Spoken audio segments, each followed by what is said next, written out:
Welcome to VikeFans.com's exclusive series, Jay's All-Out-Blitz, a look inside the key challenges and issues facing NFL players and the Minnesota Vikings in 2013. And now, your host, former NFL linebacker Jay Foreman. Hello everyone, and welcome to our regular season opening edition of Jay Foreman's All-Out-Blitz series. I'm Tom Moore, better known to most of you as Purple Pain. I'm joined by former NFL linebacker Jay Foreman, and we're both excited about playing games that count for something and being able to see the best players in the game for a full 60 minutes. Now, Jay, last week you hit the nail on the head when you predicted both Joe Webb would make the team as a receiver and Zach Line would make the team as a fullback. But the Vikings also kept an unusually high 8 linebackers and 10 defensive backs. To you, were there any real surprises on the final roster moves by the Vikings on cutdown day? Well, yeah, I mean, you mentioned it right there. The 8 linebackers, when the Vikings play a 4-3, is essentially unheard of. That's how many you keep using when you play a 3-4. What I think the Vikings were thinking is that they have a lot of young guys that were coming off injuries, and Minnesota, in particular from Penn State, where he can develop into a starter and a great player, that they had to save at least one more roster spot. And then also they know that they all can play well on special teams. And then ultimately, that's going to make their team better. When you have linebackers that can perform well on special teams, that's going to make your team overall a better team. What about the 10 defensive backs? Does that seem like a high number, or is that normal for the NFL these days? It's a little high. Usually you max out around 9 and then have 1 or 2 guys maybe on practice squad, but they kept 10, and just like they kept a lot for playing linebackers. So what I think it comes down to is a lot of those guys that aren't starting performed well on special teams. And when you have guys that are backups that are willing to perform well on special teams, that also can perform well on the defensive side of the ball, you have to make some concessions to keep them. Now, where that might hurt them a little bit is on the defensive front, so they got to make sure they stay healthy to get max production out of their backups in the defensive front four moving forward throughout the season, because they've kept a little bit more on the back end of their defense. Leslie Frazier came out this week and he announced Marvin Mitchell was going to start at the weak side linebacker spot over Desmond Bishop. Any surprise there? That's a big surprise, considering the way that Desmond Bishop has played on the last 2 games in particular in the preseason. You can see he got better and better each game. They signed him for a reason. Marvin Mitchell is, he's an established player, but he's more of a stopgap starter than a special teams dynamo. So it'll be interesting to see how they rotate players, or if they do or they don't rotate them at all and just let Marvin Mitchell go. It'll be interesting to see where Desmond Bishop really fits in. But then also, the Vikings might know something that we as fans and as commentators and analysts really don't know. Maybe he needs a week or 2 to get to 100% full strength, and Marvin Mitchell can go in and hold the fort down until then. But I was very surprised about that. I think it is maybe more of a longevity in the program, maybe knowing the defensive scheme a little bit better.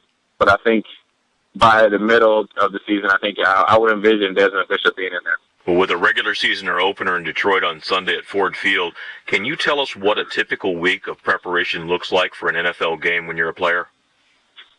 Well, at the beginning of the season, it's almost like a bye week, so you get an extra practice or 2 after you cut down to your final 53 on Monday, and maybe sometimes teams have a little walkthrough and a light practice on Sunday. Then Tuesday's a mandatory day off per league rules, and then Wednesday and Thursday are usually your hard, we used to call them grunt days. Those are the days that, the meetings are longer. That's when you're installing the game plan on both days to get the game plan in. And then Friday is a brush-up day where essentially it is your last practice. It's a little bit shorter practice. You do a lot more situations, less time in group work. The coaches don't really coach as much because they want you to be out there and get the game feel to where the players have to work it out. So Friday is a very important practice. And when you talk to a lot of coaches and GMs when they evaluate practice during the week, they will tell you 2 things. One, practice doesn't necessarily mean that you're going to play well, but everybody wants to have that good feeling going into a game on Sunday. But then 2, Friday's practice is probably the most important because of the communication of the players out there working together, and the coaches are really taking a step back and letting the players go out there and play the game. And then once the Vikings actually arrive in Detroit on Saturday, what will they do when they get there, and how are rooming assignments determined, and will the players have a curfew? This is a team-by-team thing. If you're a veteran, usually on most teams throughout the NFL, you're able to room by yourself. So that's obviously a perk once you get over 4 years, which is obviously vested in the NFL. But if you're a younger guy, usually they pair up guys that are either in the same position group or guys that have became friends throughout the off-season workouts. So usually those two guys room together. But once you arrive in Detroit, it's a short flight, so the Vikings will probably leave sometime mid to late afternoon, arrive around 3 or 4, probably arrive at the hotel around 4:30. They'll have a pregame meal anywhere from 5:30 to 7 o'clock, and then special teams meetings will probably start at 7:05. That will go for 30 minutes, and then you'll have offense and defense a breakdown for a 30-minute meeting, and then you'll come back and have a team meeting, which will go over the whole game plan, what the mindset needs to be going into playing Detroit Lions. And then you just break, and then you have curfew, depending on each team. But usually every team has 11 o'clock curfew, in your bed, lights off. And a lot of times guys are really focused. You're really excited for any game, but in particular to start off the NFL season. You don't envision any guys breaking any curfew. A lot of times guys just like to hang out and take their mind off the game because they're ready and they're focused and they're mentally and physically ready, that they don't want to overdo it and then, hang out until 11 o'clock. So it goes pretty quick. And then also after the game, as soon as the game's over, you hop on the bus, get on the plane, and lucky enough for the Vikings, hopefully they come back with a victory. And then also it's just a short 30, 40-minute flight. So that's a good thing, too, when you can fly back and get home quick after a game. Yeah, you mentioned the excitement of guys probably aren't going to break curfew. Does that excitement before a first regular season game or a playoff game make it difficult to go to sleep at 11 o'clock and get the amount of rest you need before a game on Sunday? To be honest with you, I never slept well before any game. I was so excited to play the game, and you're on edge. You want to go out there and compete, and better yet, you want to play well. You want to play well not only for yourself, but for the team and the organization, just to, that they've been believing in you for so long. So getting good a night's sleep is few and far between. If you get a good 5 or 6 hours, you'll be really happy with that, because the mindset of a player, and me personally, was no matter what I go through prior to that game, I can crank it up to whatever level I need to for those 3 hours or 4 hours I need to, just for the simple fact that I have a lot of pride in myself and also want to perform well for my teammates. And when you look at the practice squad players, do they travel with the team?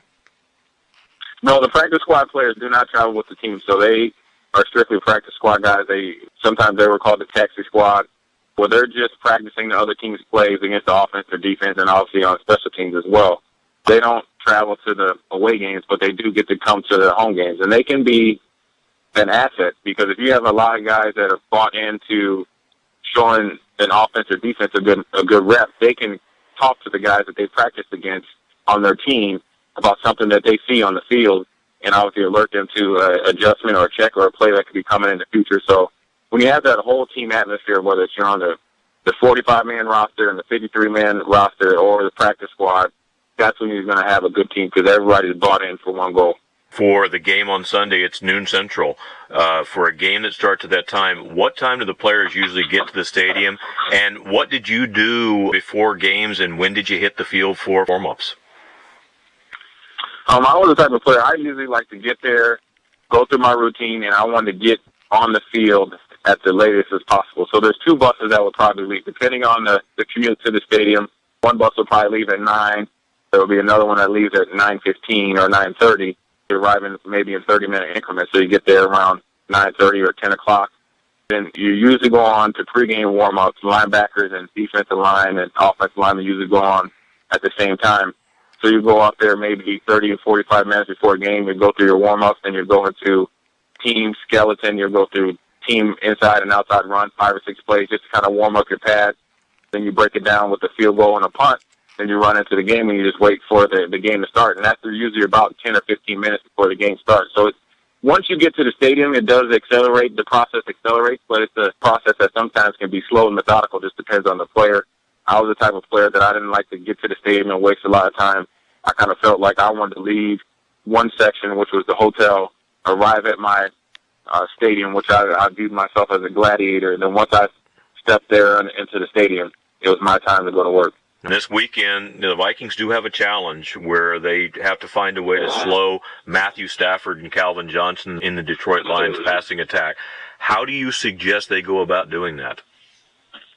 Oh, well, Calvin Johnson, you're going to have to double team him. You're going to have him covered underneath, and then also you're going to have him covered over the top. And now where that's going to really hurt the defense is where the other 11 or 9 guys are going to have to be able to hold up. So you're going to have to run different coverages and different man schemes in order to take away everybody else, because they have a couple tight ends, and Scheffler That's pretty good. And then they obviously Reggie Bush now. So they have a lot more weapons. And also they have the old Viking Nate Burleson, who's a great number 2 receiver. And then Matthew Stafford, obviously, who's thrown over 5,000 yards last year. So they have their work cut out for them. But I envision the Vikings getting after him pretty well on the pass rush.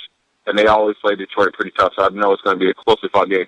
Well, you mentioned the new approach to this, and the Lions always play the Vikings tough, but Reggie Bush is on the team. What should they do to go about containing him as best they can? Well, first and foremost, you got to get as many hats on Reggie as possible. You can't let him start the game off where he gets that confidence as an inside runner. The outside runner is where he's most dangerous, but once he gets that confidence as an inside runner, he's pretty hard to stop. And then also you just got to be very, very physical with him in the passing game, whether he's blocking or he's going out for a pass. You always have to be able to get your hands on him, get your pads on him within that 5-yard chuck rule range, and be very physical with him. And then when he does make his plays and gets his catches or his touches out of the backfield, you just got to make sure you wrap up and rally to him and contain him.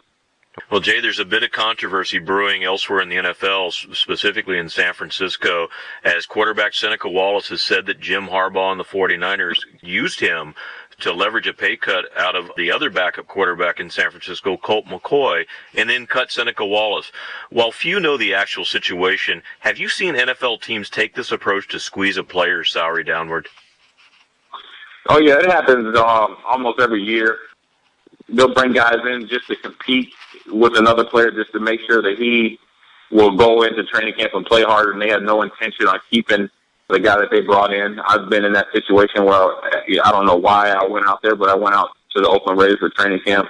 They really didn't have any intention for keeping me except for to push Danny Clark, which I outperformed them in the preseason. But, you know, teams do stuff like that all the time. They're always trying to get an edge. It's oddly enough that Seneca Wallace is now with the Packers, and obviously he knows a little bit about the 49ers playbook, and they're playing here in the first week. So it's very interesting how teams make moves and why they do things. But then also there is some bad blood between the 49ers and the Packers because, let's face it, the 49ers got after the Packers pretty well last year in the playoffs. Well, they play them in week 1, and now all of a sudden the 49er fans are crying conspiracy, saying now Seneca Wallace signed with the Packers to be Aaron Rodgers' backup. And it led to the question of, you know, maybe not with Seneca Wallace because he's a pretty veteran quarterback, been around, so it's good for the Packers to have somebody like that behind them. But is it common for NFL teams to go out and pick up a player from a team they're about to play to try to get some type of secrets out of them? And if so, what's that look like when that player gets to that team? Well, people always ask who was my favorite team to play for, and I always tell them, and it's kind of funny, I always tell them it's whoever was paying me, and that's the honest to God truth. When you're signed by another team, that is who you're loyal to. That's who you want to see succeed because they brought you in for a reason. When you play against your old opponent or your old team, you just go in there and you tell them tendencies on players. You give them kind of an in-depth scouting report on each player, whether it's offense, defense, or special teams. Then also you give a scouting report on the coaches and the coaching staff and their philosophy on playing. Another thing that they do is you tell them about any plays that could affect the team that you're on, and the coaches will ask, how would they attack this certain type of play? How do they run this certain type of coverage? And that's about it. Now, does it give you a little bit of advantage? Maybe so, but let's face it. During the game, they don't get a chance to wait for the play call and for the player to tell them that this is coming. The players have to take with the notes that they got, use it, put it in their memory bank, and go out there and perform. So it's an advantage, but it's not a big advantage. Well, this past week, on a little bit different situation, the NFL settled a suit from the retired players for $750 million. And frankly, with 4,550 ex-players as plaintiffs in the suit, the settlement figure seemed a bit low. What are your thoughts about the agreement? Oh, you know, I have to read the language. I think it's, you know, at first glance, I think it's a little bit of smoke and mirrors because I think that it's going to be interesting to see the process that they're going to make the players go through just to get their money. There's some players that are, you know, obviously stricken with illness and obviously concussion issues right now, and then it might be a 6 or 9 month process or maybe even a year before you see a dime. So it's going to be interesting how fast it accelerates now. The number, yeah, it's kind of low when you think of, you know, I think if you spread it out evenly, it's 176,000. Now it comes down to, well, if I'm feeling these symptoms now versus 5 years, do I hedge my bets to wait later, or do I go after it now, and then you miss out on the money later? because all the money might be gone. So it'll be interesting to see how it is moving forward. It was a step in the right direction. I was very surprised that they came to a conclusion. So that's good for the players like myself that have had some serious issues with it. But it'll be interesting to see how it is moving forward when the smoke settles, to see what is really factual and what's perception out there. Well, as you get to know it a little bit better, we may revisit in the season and see what we think about it. And again, we'll start to see people and how they apply for the benefits. Well, I'm going to close with just your thoughts on the season in general as we get ready to open for 2013. Who do you see as the teams to beat in the AFC and the NFC? And do you have any surprise teams in each conference? Either somebody you think is going to be better than people expect, or somebody who's not going to be as good as they're predicting out there? In the AFC, I look at the Houston Texans is going to be one of the teams to beat. I think they have a lot of depth. I think they've learned from their lesson from New England last year. Oddly enough, I think the New England Patriots are still going to be the team that everybody's going to measure themselves against in the AFC, and let alone not the AFC, but the whole NFL. I think they're going to play well just because their division is a little bit weak. They still have Tom Brady, and that's all you need. The surprise team in the AFC, which I don't really foresee as being a surprise, but I think the Cincinnati Bengals is going to finally take that step forward in that AFC North, and I think they're going to win the division. I think they're going to go deep into the playoffs because I think they've obviously lost the Houston Texans twice. I think they're a better team this year. They've added some guys to free agency and in the draft. I think they're focused. And I think they're going to be a team that everybody's going to be surprised how how much better they've gotten since last year. And the NFC, it's every other year thing with the Giants. I'm a big Tom Coughlin fan, big Giants fan. So I'm going to pick them to be one of the teams to beat. Then also I'm going to go with the San Francisco 49ers. And the Seattle Seahawks. So whoever is standing after that divisional race, I think that's going to be the team to beat in the NFC. The only thing that could hurt those two teams is that they beat each other up so much getting to the playoffs that they might not be able to last throughout the playoffs. And then NFC, as far as the surprise team, I'm going to go down to the South. I think it's going to be the New Orleans Saints. Obviously, with Sean Payton coming back, everybody's going to be excited and know he brings a unique quality as far as leadership and play calling as a head coach. But I think they're going to play a lot better as far as defensively and how they're going to do things and move forward, how they're going to be able to go and win a lot of games this year. Well, that brings a close to the regular season preview edition of Jay Foreman's All-Out-Blitz, and Jay will return next week on VikeFans.com to look back on the game against the Detroit Lions and preview the Vikings game against the Chicago Bears at Soldier Field. So until next week, I'm Tom Moore. And I'm Jay Foreman. So long, everyone.